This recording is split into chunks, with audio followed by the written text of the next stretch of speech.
How can you tell when someone is negotiating in bad faith, and how do you respond? So one of the things that I mentioned of being really a good negotiator is knowing the difference between when somebody is talking by their talking points, and we have our talking points too, when they're stating their maximum position, and when it's really a red line. And the way to determine that is to develop these personal relationships. It is to develop at coffee breaks, in a hotel room, in private discussions, where you get away from the formality of the negotiating situation, where you get the key negotiator away from his own delegation, where they have to show that they're being tough, to find out what their real bottom line is. And you can begin to share what your real bottom line is, and you see if there's a bridge between them. Now, one of the tragedies in the Middle East is that while Israel has reached agreements for peace with Egypt, with Jordan, with the UAE, with Morocco, with Bahrain, and they would have with the Saudis, and they will with the Saudis. With the Palestinians, there's simply a bridge too far at this point. Each claims the maximum for the other. But again, the direct answer to your question is you do it by personal encounters, by breaking down the formality of the actual negotiations. And that's what George Mitchell also did. He immediately broke down the negotiations from one huge table with 13 political parties and met separately with each so that he could really begin to understand what the genuine red line, what the genuine bottom line was for the parties. What should the U.S.'s role be in ending the current conflict in Israel and Gaza? It should be just what we're doing now. We should be engaged. We should be acting as a back channel with Hamas and with Qatar and with Egypt. We should be pushing the Israeli government to do what they have not done, what they should have done, which is one of the lessons that I mentioned, that before you shoot the first bullet, know what the political outcome is. To this day, and it's the reason that Benny Gantz left the War Cabinet, we do not know what the Israeli government wants to have as the final negotiating solution, the final governance solution in Gaza, and we should keep pushing them, while at the same time we support Israel. We make it clear that we're going to support them in every way through military means, but we should continue to engage and we should continue to peace.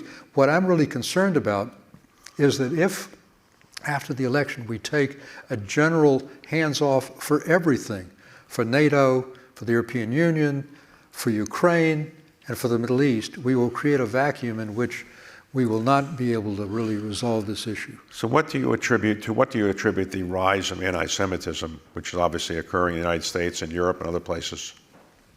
So I wrote a book based actually on my lecture here on the state of the world jury. And so I follow these Pew Center polls, which are the best. The level of anti-Semitism pre-October 7th was around 12 to 13%, meaning that percentage of the American public held at least one of the 6 anti-Semitic tropes. Jews have too much power, too much influence, too much money, they're clannish, and so forth. What's happened since, so there has been this 12, 13%.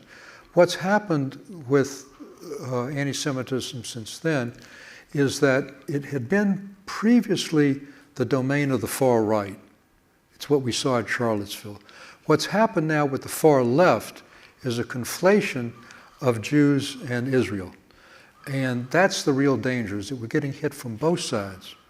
And what I wish we could say to these kids, and I went, may I say, since we're in New York, Brian and I went, my son who's here, we went before the second Seder to Columbia to see for ourselves what was happening.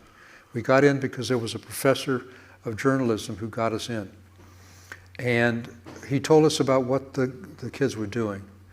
And I only wish we could show them the following. Number one, 1937, the Peel Report, there should be a Jewish and a Arab state. 1947, the UN itself, which they hold in such great repute, creates, out of the British mandate, an Arab state, and self-stated in the resolution a Jewish state. The Arabs reject it and go to war. Okay, fast forward to Camp David. No Palestinians at Camp David, not one.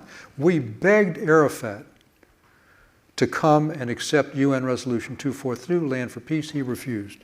So there were no Palestinians. The best we can come up with is full autonomy. Okay. Fast forward to Camp David 2. Clinton, Barack, and Arafat. Proposal for 95% of the West Bank to go for a Palestinian state. The other 5% to be made up was by Israeli territory in Sinai. And East Jerusalem, David, is the capital of a Palestinian state. Rejected by Arafat, who I had met with just a few weeks before, and he told me, don't invite me to Camp David because I'm not ready to compromise. And the second intifada happens. Okay, fast forward to 2009. Prime Minister Olmert offers Abbas, the current president of the Palestinian Authority, who's in his 16th year of a 4-year term. And he says it's 96% of the West Bank, the other 4% from the Sinai, 50,000 Palestinians coming back, families for a reunion, East Jerusalem as the capital, rejected. 2005, Ariel Sharon, Prime Minister of Israel, real hawk, decides that having people in Gaza is a loser. And what does he do?